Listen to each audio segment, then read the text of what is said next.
coba beasiswa KIP bidik misi nih. Bidik misi. Bidik misi. Tapi tidak lulus. Tidak lulus karena dengan alasan orang tua PNS. Tapi saya lihat loh teman-teman saya yang orang tuanya PNS ada yang penerima KIP. Makanya kayak karena sambil kuliah saya juga bergabung dalam 2 komunitas. Yang pertama itu lembaga peneliti di Kota Kupang, itu IRGSC. Oh, yang kakak biasa story itu kan. Itu kepanjangannya Institute of Research Governance and Social Change. Kita biasanya kayak atasi soal masalah-masalah sosial di Kota Kupang seperti tindak pidana perdagangan orang, kayak bantu penelitian gitu. Selanjutnya saya juga bergabung di Tenggara Youth Community. Mungkin kakak tahu komunitas Tenggara NTT itu yang menyuarakan tentang hak kesehatan seksual dan reproduksi. Oh ya, bagian perempuan. Iya. Terus juga menyuarakan tentang kesetaraan gender dengan coba-coba. Mulai dari KSC lah, DI lah, sampai ditolak, tidak terima apa segala macam, sampai stuck di wawancara. Tapi ternyata Tuhan pasti punya rencana yang lain yang makanya lebih, saya pikir lebih spesial ya, apalagi tingkat nasional loh itu. Beasiswa ini khusus untuk perempuan ya. Iya. Kalau beasiswa ini memang 70%-nya perempuan dan memang dikhususkan untuk perempuan. Tabu saya itu sering sekali mendapatkan diskriminasi dari keluarga kah? Dari keluarga, dari tetangga, pokoknya diskriminasi itu selalu menjadi makanan sehari-hari bagi ibu saya. Jadi kayak setiap kali ibu saya ingin berbicara di depan umum selalu kayak stop, tidak boleh bicara. Kamu harus di belakang ya kan? Kamu di belakang, kamu tidak boleh. Boleh nggak di-spill ini wajah dari beasiswa ini? Kalau beasiswa Tuti Herati ini kan ada 3 tingkatan untuk S1, S2 sama S3. Kalau S1 itu beasiswanya totalnya 10 juta. Jadi dibuka juga kesempatan untuk laki-laki ataupun tapi dibatasi. Iya. Apa dibatasi? Ataupun yang cisgender.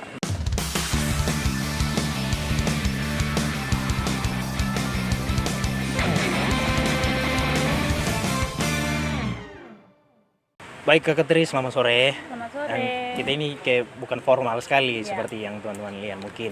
Tapi kita ngomong santai, macam yang Kak Tri tawarkan itu. Saya pikir ini bukan wawancara tapi ngobrol santai. Sepakat. Yang saya lihat Kak Tri kan orang, saya pikir salah satu orang terpilih dari NTT ya kan. Orang terpanggil loh, dapat beasiswa apa segala macam lah. Dan tidak semua orang dapatkan itu ya kan. Kira-kira ada nggak hal yang menarik dari Kakak Tri, terus kemudian Kakak Tri merasa saya harus pantas di sini, saya harus mendapatkan itu. Ada hal menarik ya? Kayak hal yang mendorong saya gitu. Sepakat. Hal yang mendorong Kakak Tri mendapat beasiswa. Kalau awalnya sih waktu lalu masuk semester 1 tuh kan tidak ada niat sama sekali buat kuliah, kayak maunya cita-cita awal tuh mau jadi polwan. Jadi polwan. Iya, polwan. Oke. Jadi dari SMA tuh tidak ada persiapan buat kuliah, harus jurusan apa. Jadi kayak sama sekali tuh tidak ada persiapan apa-apa gitu. Terus waktu tahan kan tamat SMA-nya itu 2020, tapi saya tahan 1 tahun. Jadi 2021 itu baru masuk. Boleh? Nah pas masuk itu tidak tahu mau pilih jurusan apa, jadi sudah Bapak arahkan untuk ambil administrasi negara. Jadi Kakak Tri ini bingung mau pilih jurusan apa? Tidak tahu karena tidak ada rencana sama sekali buat kuliah. Ya. Berarti Kakak Tri pilih jurusan ini ditentukan oleh Bapaknya? Iya, dipilih oleh Bapak sendiri. boleh. Itu, sorry Kakak Tri, itu bukan dipaksa Kak atau ada rasa terpaksa? Ada paksaan sih, ya jujur. Memang tidak ada niat sama sekali dari hati untuk kuliah, karena kayak maunya harus tes dan tes ya gitu, sampai kayak umur udah tidak bisa baru kuliah, tapi Bapak paksa, jadi pokoknya harus kuliah perempuan tuh harus sekolah ya gitu. Jadi dari situ kayak oke, kalau gitu ikut seorang tua punya mau gitu toh. Jadi akhirnya saya memutuskan untuk kuliah, tapi untuk jurusan saya tidak tahu harus pilih jurusan apa. Jadi kemudian Bapak ambil alih lagi nih, pilih jurusan administrasi negara. Ya, Bapak yang tentukan. Terus seiring berjalannya waktu semester awal itu kayak ternyata begini jadi mahasiswa, kayak pusing, banyak tugas, ribet, terus drama sirkelan dan lain-lain kayak buat. Ya, memang circle kita punya jurusan dan Kakak punya itu kentara sekali ya soal circle itu. Makanya kayak malas begitu. Sepakat. Jadi waktu awal juga karena UKT kan Bapak PNS. Jadi UKT itu di kelas 6. 2.500.000 tuh UKT-nya. Iya, makanya kayak rasa sumpah kok mahal sekali, padahal teman-teman di dalam kelas yang kayak lihat dari tampilannya mereka kayak sultan, tapi UKT-nya cuma 1 juta. Bahkan ada loh yang kayak dapat beasiswa lagi, yang kayak penampilan kayak apa segala macam. Dapat beasiswa penampilannya sumpah kayak sangat serba bisa gitu, tapi UKT-nya kecil sekali. 1 juta, makanya. bahkan 500 ya kan. Dari itu kayak saya bilang ternyata seharusnya punya apalah beasiswa untuk bisa bantu meringankan beban orang tua gitu. Sepakat. Jadi dari semester 1 sebelum masuk itu saya usaha untuk coba beasiswa KIP Bidik Misi nih. Bidik Misi. Bidik Misi. Tapi tidak lulus. Karena Tidak lulus karena dengan alasan orang tua PNS. Tapi saya lihat teman-teman saya yang orang tuanya PNS ada yang penerima KIP, makanya kayak itu masih jadi tanda tanya lah gitu. Oke, itu dari belakang mungkin soal ya. Terus selanjutnya ada apa lagi ya? Oh ya, beasiswa KSE. Sepakat. Waktu itu saya pernah coba, iya. Saya pernah coba waktu semester 3 tapi gagal juga, tidak berhasil. Gugurnya di wawancara dan saya tidak tahu alasannya apa. Terus tahun berikutnya lagi saya coba lagi beasiswa Bank Indonesia. Nah, Bank Indonesia karena saya lihat programnya menarik, jadi saya coba lagi. Tapi gugur. Seleksi pertama itu saya gugur di wawancara. Terus tahun berikutnya waktu semester 6 yang lalu saya coba lagi Bank Indonesia, beasiswa yang sama. Kayak saya bilang kalau waktu lalu itu saya gugurnya di wawancara, mungkin harus ada hal-hal yang saya kurang persiapkan, jadi mungkin jawaban saya kurang mendukung buat mereka sehingga saya tidak lulus gitu. Jadi saya coba lagi nih belajar wawancara, lalu coba lagi dan masuk seleksi wawancara dan tidak lulus lagi. Nah di situ tuh kayak, sumpah saya sudah sangat memiliki pesimis. stuck yang kayak, saya harus di sini aja gitu kan. Makanya kayak sudah ada pilihan, biar tidak usah cari beasiswa lagi karena sudah semester 6, mungkin lebih cepat belajar lagi lebih baik supaya bisa cepat selesai gitu pikiran saya. Tapi karena sambil kuliah saya juga bergabung dalam 2 komunitas. Yang pertama itu lembaga peneliti di Kota Kupang, itu IRGSC. Oh, yang kakak biasa story itu kan. Itu kepanjangannya Institute of Research Governance and Social Change. Kita biasanya kayak atasi soal masalah-masalah sosial di Kota Kupang seperti tindak pidana perdagangan orang, kayak bantu penelitian gitu. Selanjutnya saya juga bergabung di Tenggara Youth Community. Mungkin kakak tahu komunitas Tenggara NTT itu yang menyuarakan tentang hak kesehatan seksual dan reproduksi. Oh ya, bagian perempuan. Iya.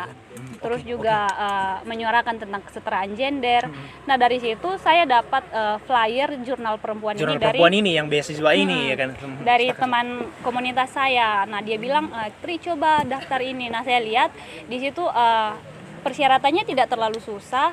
Hanya yang kayak saya rasa tapi yang kayak beasiswa di sini saja saya sudah gugur. Apalagi yang kayak tingkat nasional dan bersaingnya dengan semua universitas yang ada di Indonesia kan orang-orang yang oh my god, pasti tidak akan bisa lah bersaing dengan mereka. Terus itu juga persyaratannya kalau untuk jalur umum untuk prodi filsafat sama kajian gender. Nah kan saya administrasi negara, otomatis kan tidak dapat sebenarnya. Iya. Makanya kayak saya rasa sudahlah tidak usah ikut. Tapi ternyata ada ketentuan khusus dari mereka untuk membuka lagi jalur khusus. Nah jalur khusus ini dibuka bagi mahasiswa dari NTT, Maluku dan Papua yang dari studi sosial humaniora dan juga yang saat ini tugas akhirnya itu tentang kajian gender. Nah, berarti kakak lagi sekarang kebetulan saya sedang penelitian saya tuh fokusnya pada isu kesetaraan gender. Makanya saya coba nih kembangkan penelitian saya, tulisan saya. Saya buatlah pendaftaran persyaratannya, buat esainya soal tulisan-tulisan itu. Makanya saya coba daftar dan pada tahap pertama berkas itu lulus, lanjut lagi ke administrasi juga lulus dan masuk lagi wawancara lulus dan terakhir saya diterima gitu. Jadi kayak saya rasa wah ini hanya hal yang dimulai dengan coba-coba. Mulai dari KSE lah, BI lah sampai ditolak, tidak terima apa segala macam sampai stuck di wawancara. Tapi ternyata Tuhan pasti punya rencana yang lain yang makanya saya pikir lebih spesial ya, apalagi tingkat nasional loh itu. Makanya saya rasa kayak mungkin kalau waktu itu saya memilih untuk menyerah, berarti saya tidak bisa ada di posisi ini menjadi salah satu penerima. Tapi karena waktu itu saya memilih untuk coba lagi, berusaha lagi, maka saya bisa mendapatkan kesempatan itu. Nah jujur kalau untuk persiapan saya itu memang tidak terlalu mantap sih, soalnya saya daftar itu hampir deadline penutupan. Jadi baru daftar nih? Iya baru daftar nih.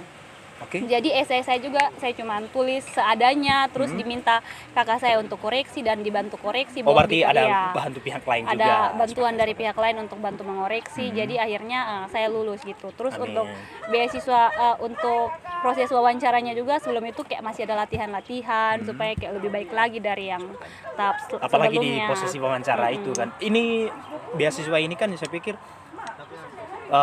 kalau yang saya cari ya, yang saya tahu saya beasiswa ini khusus untuk perempuan ya. Iya. Kalau beasiswa ini memang 70%-nya perempuan dan memang dikhususkan untuk perempuan, tapi 2 tahun terakhir kan dia berdirinya dari tahun 2021. 2021. Iya, dan ini tahun Berarti ketiga. baru-baru ya? Baru-baru sekali. Umurnya masih muda sekali. Iya. Untuk yang beasiswa ini dia tuh lahir karena dari meninggalnya Profesor Tuti Herati. Dia kan meninggal di Pendirinya Iya, kan? Tuti Herati itu dia salah satu tokoh feminis Indonesia. Iya, tahu-tahu. Dan profesor perempuan pertama di Indonesia. Jadi setelah dia meninggal, anak-anaknya itu mau untuk mengenang jasanya dengan mendirikan Tuti Herati Scholarship. Nah, yang beasiswa ini nih. Beasiswa ini nih, itu didirikan karena untuk mengenang jasa dari Profesor Tuti sendiri, ya gitu. Jadi dari Prof meninggal itu 2021, dari situlah mulai dibentuk beasiswa ini. Jadi tahun pertama 2021 dan ini tahun ketiga. Nah di situ kalau yang mendorong saya menjadi motivasi terbesar saya itu bukan karena dari dana yang didapat, bukan juga karena orang-orang yang kayak dari seluruh Indonesia, tapi tapi saya melihat itu hal yang paling kecil mendorong saya itu adalah dari ibu saya. Nah karena ibu saya itu seorang perempuan petani sawah dari latar belakang yang keluarga sederhana juga, iya. Terus ibu saya juga tamatan SMA saja, iya. Jadi kayak kalau di lingkungan kita, kalau bapak saya PNS. Tapi pendidikan terakhirnya cuma D3. Iya.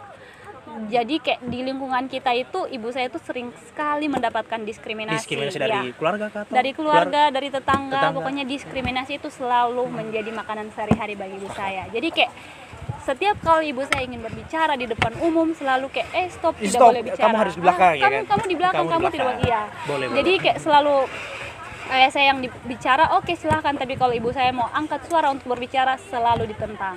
Makanya dari situ saya melihat bahwa seharusnya harus diperjuangkan harus diperjuangkan ya kan? Karena ini tidak boleh dibiarkan ya.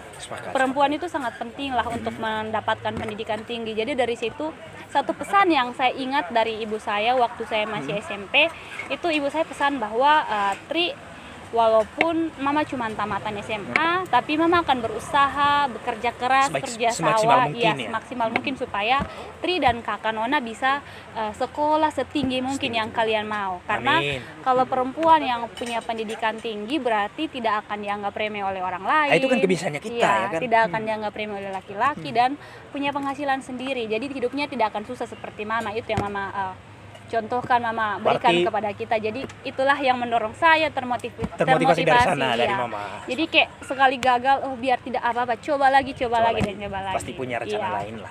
Makanya saya juga yakin kalau ini sebenarnya sih mungkin jalan Tuhan. Karena di saat saya memilih untuk menyerah, ternyata Tuhan mengirim pihak-pihak yang membuat saya bertahan sampai saat ini. Menarik Kak Tri yang sampaikan soal ada budgetnya yang lebih tinggi. Kira-kira boleh nggak di-spill ini budget dari beasiswa ini?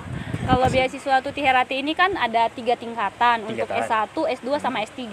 Kalau S1 itu beasiswanya totalnya 10 juta. 1 semester? Iya, jadi 1 semester itu dibagi 2. 1 semester itu 5 juta dan semester berikut itu 5 juta. Jadi totalnya 10 juta. Berarti hitungan setahun. Iya, untuk S1. Lalu untuk S2 itu 15 juta. S2? Iya, S2 15. Itu kan 1 tahun juga? Iya. Oke. S2-nya 10 juta. Iya, jadi tahun pertama 10, tahun kedua 10. Iya. Kalau S3-nya itu 15. Berarti jadi totalnya 30. Ini terima beasiswa itu jangka panjangnya atau ada tahapannya, harus 1 tahun sudah selesai orang baru lagi atau bagaimana? Kalau kita itu periode tahun 2024. Iya. Jadi dalam tahun ini kita tuh terima 2 kali. Oke. Nah, satu keunggulan dari beasiswa ini juga kita bukan hanya dapat bantuan finansial untuk biaya pendidikan, tapi kita juga ikut magang dalam Yayasan Jurnal Perempuan. Jadi kita bantu segala proses di Yayasan Jurnal Perempuan, bisa terlibat langsung dengan penulis-penulis, tokoh-tokoh profesor yang ada di Yayasan Jurnal Perempuan. Iya. Dan bisa kayak terlibat langsung dengan keluarga dari mendiang Profesor Tuti Herati sendiri. Jadi Kak Katri, itu dituntut kah misal kayak ada kegiatan dari beasiswa nih dari apa tadi jurnal perempuan, Jurnal ya kan? Perempuan. Kayak misalkan dituntut, oh kamu yang penerima ini harus melakukan ini, ada dituntut seperti itu nggak? itu memang sudah kewajiban kita. Kewajiban, Iya. sebagai penerima ya kan? Jadi sebelum kita daftar itu sudah ada di persyaratannya. Persyaratan. Setelah lulus akan mengikuti magang di Jurnal Perempuan. Nah, magang ini kayak waktunya fleksibel. 3 bulan dikembalikan kepada kita. Nah, kemarin waktu saya terima itu saya ditawarkan untuk magang bulan Agustus, tapi saya bilang sementara penelitian, jadi sering turun ke desa. Takutnya kan magangnya daring. Jadi takutnya kalau saya magang bertabrakan dengan penelitian saya, maka akan mengganggu proses magang juga. Makanya kemudian mereka memberikan keringanan kepada saya, dan saya magangnya itu nanti dari Oktober sampai Desember. Jadi kayak tidak terlalu memaksa, tapi itu kita sudah tahu kalau itu memang kewajiban kita. Iya, tidak ada tuntutan juga sih. Tapi memang itu intinya ada diskusi saja dari mereka, dan kita juga kasih tahu kira-kira waktu kita bisa magangnya kapan. Iya. Boleh. Tapi kan Kak Katri kan sekarang sebagai mahasiswa semester 7 ya. Iya. Semester 7 sama dong kita. Iya, sama. Mahasiswa akhir kita ini. Tapi kan Kak Katri, yang Kak Katri sampaikan tadi, ada kewajiban dari jurnal perempuan ini, misal soal magang tadi kan, berarti itu ada kolaborasi dengan kampus kan? Kalau Jurnal Perempuan yang sejauh ini saya lihat itu kan dia tuh jurnal organisasi nirlaba. Nirlaba, oke. Jadi memang bekerja sama dengan kampus, tapi kerjasamanya itu tidak spesifik seperti beasiswa dari Bank Beasiswa yang Indonesia. lain, Bank Ya, Indonesia. karena Bank Indonesia kan bekerja sama langsung dengan kampus, tapi kalau ini tidak. Ini tuh dari inisiatifnya mahasiswa sendiri. Jadi kayak kita mau untuk menjadi penerima, tapi otomatis kita juga harus kayak menyesuaikan kegiatan kampus sama dengan kegiatan mereka. Iya. Jadi tanpa ada kerjasama secara langsung begitu. Hanya mereka bukanya itu untuk seluruh Indonesia. Jadi terbuka untuk semua universitas yang mau mendapatkan beasiswa itu kepada mahasiswa dikembalikan gitu. Jadi tidak menentukan harus dari UI, UGM, tapi dan lain dibuka gitu. Tapi kan Kak Katri, saya pikir Kak Katri ini orang luar biasa sekali. Karena kan dari kampus nih pasti banyak tugas lah, kerja inilah, apalagi sekarang kan tugas akhir ya. Hal yang berat juga ya kan. Terus kemudian ada kewajiban yang harus dilakukan oleh Kak Katri sebagai penerima beasiswa. Kira-kira bagaimana sih Kak Katri membagi waktunya? Harus kayak misalkan, saya mementingkan untuk beasiswa dulu supaya tidak di-cut atau bagaimana? Kak Katri silakan. Oke, kalau untuk cara saya membagi waktu, nah kebetulan waktu semester 5 itu saya sudah punya pemikiran untuk mengambil judul penelitian apa. Iya. Cepat juga. Dari semester 5 itu saya sudah mulai tulis proposal. Dan awal semester 6 kemarin bulan Juni saya sudah ujian proposal. Jadi waktu itu langsung pas libur, tidak ada kegiatan di kampus, belum lulus juga di Jurnal Perempuan. Saya sudah turun penelitian, dan penelitiannya cuma 2 minggu, jadi sudah selesai. Terus sekarang sedang susun hasil. Nah, yang untuk saya berpikir untuk mencoba beasiswa ini karena saya lihat dia itu kegiatannya fleksibel seperti yang sudah saya jelaskan tadi, magang daring 3 bulan. Tapi itu kayak kita sesuaikan saja waktu kita bisanya kapan. Mereka tidak memaksa harus bulan ini, tidak. Jadi itu kayak satu keringanan buat saya. Nah, jujur memang selama kuliah saya sibuk karena yang tadi saya bilang kalau saya bergabung juga di IRGSC dan di Tenggara. Nah, itu beruntungnya kita kalau di IRGSC itu tidak ada paksaan juga kayak harus masuk setiap hari. Dan Tenggara juga kegiatannya tidak rutin setiap hari, tapi ada pertemuan bulanan. Nah, saya kan salah satu edukator kesehatan reproduksi di Tenggara, jadi kayak kalau Oke. Kegiatan kita itu hanya kayak setiap minggu paling kayak turun di gereja buat edukasi kepada anak sekolah minggu atau kayak anak WPA, masyarakat gitu, pemuda. Jadi kayak saya bisalah membagi waktu saya antara kuliah tugas-tugas, magang di kampus sama magang di Jurnal Perempuan. Apalagi kewajiban itu tadi kan.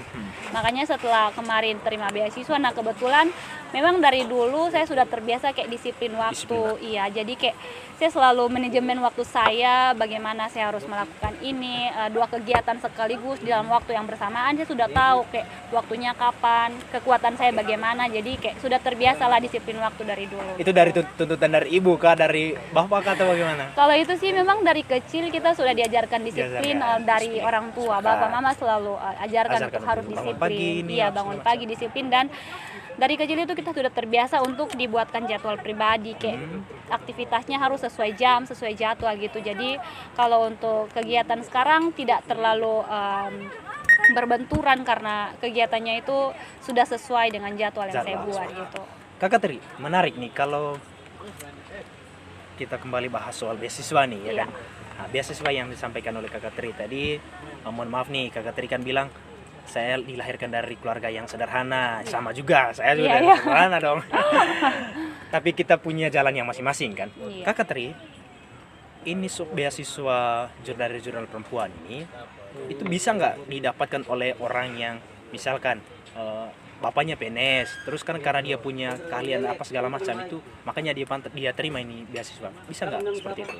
Atau orang-orang yang kayak benar-benar kehidupannya sederhana atau bagaimana? Kalau yang saya lihat sih tidak harus dari yang kehidupan sederhana. Itu bebas ya? Iya, bebas, semaunya, sesuai dari kita pribadi saja. Karena yang saya lihat teman-teman saya itu dengan latar belakang sekolah di UI, UGM, terus latar belakangnya juga orang-orang terpandang. Bahkan ada juga yang dosen tapi dia menjadi salah satu penerima. Jadi itu iya.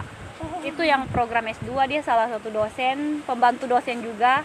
Tapi dia menjadi salah satu penerima. Jadi itu tuh kayak mereka tidak ada. Oh, berarti ini bersifat umum. Iya, bersifat umum, tidak ada dikhususkan untuk hanya orang yang tidak mampu. Biasanya kan beasiswa dikhususkan untuk orang tidak mampu. Tapi kalau ini tuh tidak. Ini tuh terbuka untuk umum. Iya, siapa yang bisa dan silahkan ya kan.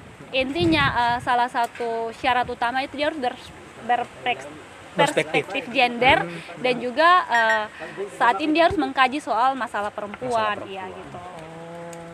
Jadi tidak ada yang kayak harus dari yang masyarakat ekonomi terbatas gitu, tidak ada. Oke Kakak Tri, sebelum Kakak Tri kenal ini beasiswa kan berarti Kakak Tri lebih dulu untuk mengkaji tentang isu kesetaraan gender ya kan. Saya pikir menarik sekali kalau bicara soal kesetaraan gender lah apa segala macam. Terus ceritanya Kakak Tri tadi kan, aduh ibu saya itu didiskriminasi dari apa segala macam. Mungkin itu yang membuat Kakak Tri saya harus lawan ini semuanya kan. Saya juga sepakat kalau misalkan kita ya, apalagi teman-teman yang masih menonton juga kita punya video ini, satu pesan yang menarik dari Kakak Tri, jangan pernah patah semangat ya kan. Apalagi Kakak Tri dari KSC, BI itu semua ditolak sampai 2 kali BI ya kan. BI 2 kali ya. 2 kali BI bukan ditolak ya, tapi tidak lolos. Gagal di wawancara. Oke. Tapi Kakak Tri, ada nggak ke tantangan yang membuat Kakak Tri, aduh Kakak Tri sudah terima beasiswa, sudah dapat lah. Tapi ada nggak tantangan yang membuat Kakak Tri, aduh seharusnya saya tidak boleh nih terima ini. Ada nggak pikiran seperti itu? Pikiran? Kalau sejauh itu sih tidak ada. Iya, soalnya kayak memang dari dulu tuh saya sangat berharap lah gitu bisa mendapatkan beasiswa. Iya. Jadi pas diterima di beasiswa ini kayak yang ada tuh rasa bersyukur dan berusaha untuk bagaimana saya bisa memanfaatkan kesempatan ini untuk bisa belajar dari orang-orang yang ada di Yayasan Jurnal Perempuan untuk memperkaya juga pengetahuan saya. Soalnya kayak kalau untuk masalah feminis, soal masalah perempuan, isu-isu gender, kajian-kajian filsafat, jujur saya masih sangat pemula untuk belajar itu. Jadi saya sangat bersyukur bisa bergabung di Yayasan Jurnal Perempuan ini untuk mengkaji lebih dalam lagi gitu. Berarti Kakak Tri tidak mau stuck dalam suatu jurusannya. Kalau yang setahu saya kan Kakak Tri di jurusan administrasi negara, tetapi belajarnya filsafat ya kan. Kalau orang pikir kayak aneh sekali ya kan, jauh juga ya kan. Gitu. Tapi Kakak Tri, ada nggak hal-hal yang kayak sifat perbedaannya itu mendasar sekali? Misalkan Kakak Tri dari semester 1 ikut daftar beasiswa ini, beasiswa itu apa segala macam. Terus setelah Kakak Tri terima beasiswa dari Jurnal Perempuan, ada nggak hal yang menurut Kakak Tri ada perbedaan ini ya kan? Ada nggak? Kalau itu yang tadi saya bilang, kalau yang perbedaannya itu terletak pada bukan hanya bantuan finansial yang kita terima, tetapi setelah dari situ kita juga belajar, kita juga diberikan kesempatan untuk belajar, magang. Kira-kira bagaimana sih kedepannya bisa menjadi seorang filsuf, seorang yang bisa mengkaji isu-isu perempuan dari segala sisi, dari berbagai daerah dengan latar belakang masalah perempuan yang berbeda. Nah, itu yang paling mendasar yang membuat beasiswa ini berbeda dengan beasiswa yang lain. Iya. Karena kalau beasiswa yang lain paling kegiatannya cuma sosialisasi ataupun ada hal semacamnya lah. Semacam lah yang dilakukan seperti KSE, BI, ada dibuat organisasi. Tapi kalau ini ya kita dapat dana, tapi kita juga dapat diberi ilmu. Kesempatan. Iya, kita juga mencari diberi lebih kesempatan. dalam ya. Iya. Nah, kan kita tahu kalau Yayasan Jurnal Perempuan ini jurnal feminis tertua di Indonesia yang juga masuk dalam kategori jurnal Sinta 2. Jadi kalau kayak kita menjadi bagian dari situ ya lumayan lah, kalau ke depan mungkin bisa ada kesempatan untuk tulisan kita bisa dipublish di jurnal perempuan juga. Jadi kayak bisa belajar lah lebih banyak dari penulis-penulis profesional yang ada di Yayasan Jurnal Perempuan. Jadi itulah hal yang menurut saya paling membedakan. Hal yang membedakan ya. Menurut Kakak Tri yang keren nih yang mana nih? Kalau menurut saya semua beasiswa itu memang keren. Keren, oke. Tapi kan ada spesifiknya juga ya kan. Karena memang setiap beasiswa itu punya tujuan masing-masing. Memberikan kita. Sepakat. Itu tergantung dari bagaimana perspektif kita, cara pandang kita melihat beasiswa itu. Nah, kalau dari saya, menurut saya yang sangat penting bagi saya sekarang itu beasiswa jurnal perempuan, karena tanpa disadari judul penelitian saya itu searah dengan yang Kakak dapat hari jurnal ini. perempuan yang saya dapat. Jadi kayak saya rasa itu waktu awal saya stuck di judul saya karena saya itu bermasalah juga. Waktu awal itu saya maunya mengkaji soal tindak pidana perdagangan orang. Karena, itu masalahnya dengan dosen atau? Itu dengan dosen. Iya. Kebetulan saya sudah ajukan judul itu sebagai pilihan pertama, tapi Korpro menolak untuk judul itu. Jadi beliau bilang, kamu ambil saja yang ini, SDGs. Nah, setelah SDGs, iya. Itu untuk masalah perempuan ini sih ambil di pilihan ketiga. Jadi kayak itu tuh cuma hanya melengkapi saja syarat untuk pengajuan judul, tapi ternyata itu yang dipilih. Ya, kebatas 3 ya kan? Iya. Ternyata itu yang dipilih, dan yang dipilih itu yang masalah perempuan. Jadi kayak awalnya saya tidak maulah mengkaji soal itu karena saya rasa akan ribet untuk merubah pola pikir masyarakat soal kesetaraan gender, itu akan sangat ribet. Tapi kemudian itu yang dipilih. Jadi saya berusaha untuk belajar mengkaji itu lebih dalam, dan saya merasa buntu sih karena harus belajar ulang dari awal, filsafat, feminis apa segala macam. Tapi beruntunglah di pertengahan perjalanan ada jalan lainnya. Ada jalan yang menuju ke sana yang membantu lah ya kan. Iya, jadi kayak bisa membantu saya mengkaji lebih dalam gitu. Berarti Kakak Tri setelah dapat beasiswa kesetaraan gender, itu pertanyaan saya tadi yang itu jangkanya hanya 1 tahun atau bisa diperpanjang juga? Kalau untuk periodenya itu 1 tahun. Hanya 1 tahun. Iya, jadi 1 tahun itu diberikan kesempatan kepada 10 orang, dan tahun ini hanya 10? Iya, 10 orang. Dan tahun ini kita ada 1 orang laki-laki. 1 orang? Iya, 1 orang di laki-laki. 9 perempuan. Iya. Jadi dibuka juga kesempatan untuk laki-laki ataupun tapi dibatasi. Iya. Apa dibatasi? Ataupun yang cisgender. Iya, itu juga bisa diberikan kesempatan. Berarti hanya berlaku 1 tahun. Iya, berlaku 1 tahun. Kalau bisa nggak diperpanjang? Tidak bisa, karena kita kesempatan kita cuma 1 tahun. Berarti jadi kalau sudah tahun ini, ganti orang baru tahun lagi. depan ganti orang lagi ya. Tapi bersyukur ya kita berada di antara orang-orang banyak itu ya kan. Karena saya tidak pernah berpikir bahwa UI akan berada di tengah-tengah teman-teman saya yang dari universitas ternama di Indonesia, dan saya hanya menjadi salah satu yang mewakili NTT. Begitu, saya tidak pernah menyangka gitu. Tapi mewakili NTT loh ini, ya kan? Dari S1 lagi, administrasi negara ini, kira main-main. Kakak Tri, ada hal yang menarik nih Kakak Tri. Ada nggak hal-hal yang menurut Kakak Tri itu, aduh susah sekali daftar ini beasiswa TOT perempuan ini atau jurnal perempuan ini, susah nggak? Kalau dari saya sih untuk persyaratannya yang seperti saya bilang itu mudah, tidak ribet. Iya. Yang menurut saya perlu untuk dipersiapkan sekali itu bagaimana dari diri kita mempersiapkan diri kita untuk mendaftar. Karena di situ kan ada salah satu persyaratan, yaitu penulisan esai. Oh, berarti dibuat tulisan. Iya, ada esai, ada CV pribadi kita sama esai.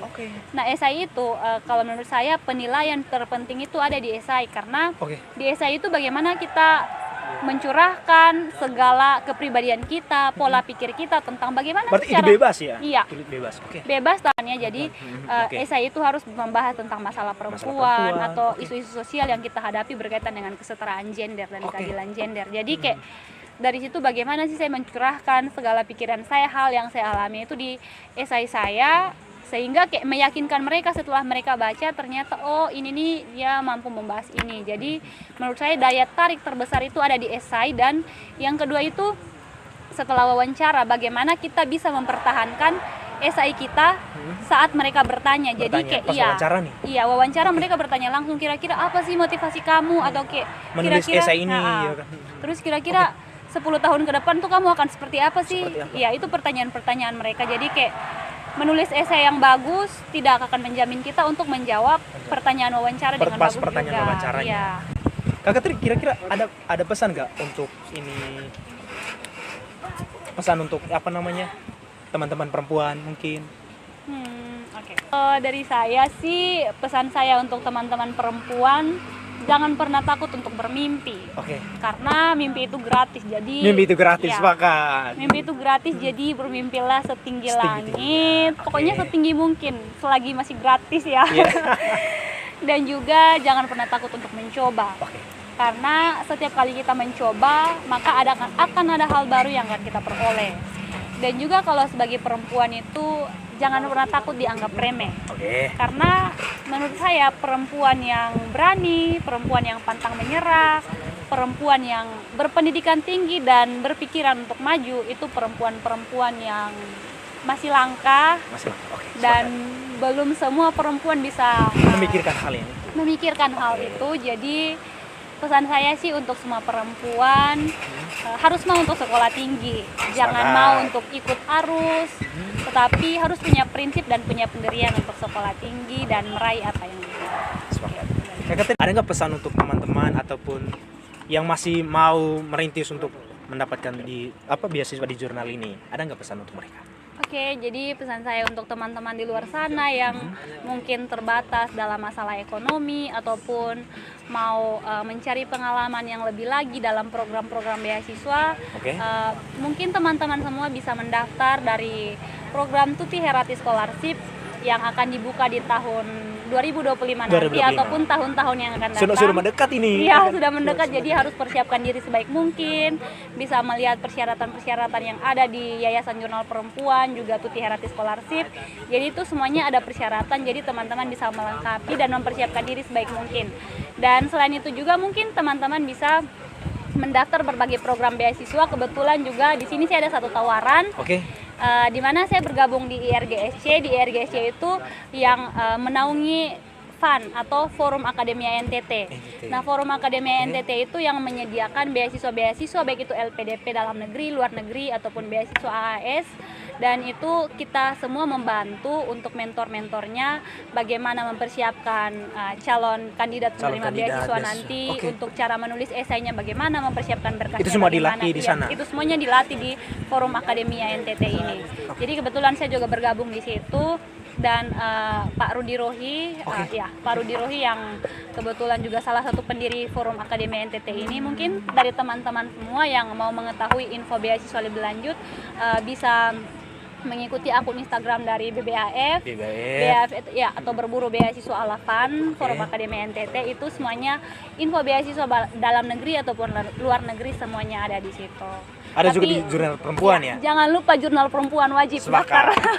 Kak Tri, ada nggak 1-2 pesan untuk para ibu yang mungkin nonton juga ya kan, atau ibunya Kak Tri juga? Ada nggak pesan-pesan?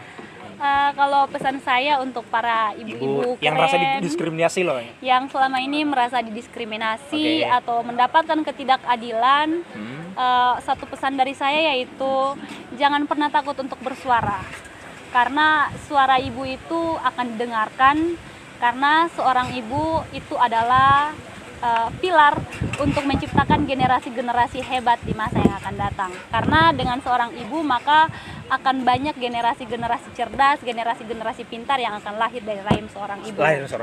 Jadi menurut saya, walaupun pendidikan ibu-ibu yang ada di daerah kita ataupun ibu saya sendiri pendidikannya terbatas, tapi dari pendidikan terbatas itulah kemudian bisa mendidik saya, bisa mendidik yang lain-lain untuk bisa menjadi orang-orang hebat. Jadi pesan saya untuk semua ibu, terima kasih banyak juga karena sudah membesarkan kami yang masih merintis ini. Dan juga mohon doanya, mohon dukungannya Amin. supaya ke depan bisa menjadi orang yang hebat dan Berguna. bisa menyuarakan suara-suara Suara-suara ibu yang perempuan. belum tersuarakan gitu. Oke, Kak Katri, terima kasih untuk Terima hari ini kasih. dan mungkin kita perlu diskusi lebih panjang Ya. lagi. gitu kan. Oke, untuk teman-teman semua mahasiswa yang ada dimanapun, jangan lupa mengikuti akun YouTube dari Oma Obrolan Mahasiswa Akhir untuk bisa mengetahui tentang bagaimana kehidupan mahasiswa. Terima kasih. Dan jangan lupa ikut follow akun Instagram dari Kak Katri, Tritualaka. Tritualaka. Oke, terima kasih Kak Terima Katri. kasih. Sampai jumpa Sampai kembali. jumpa.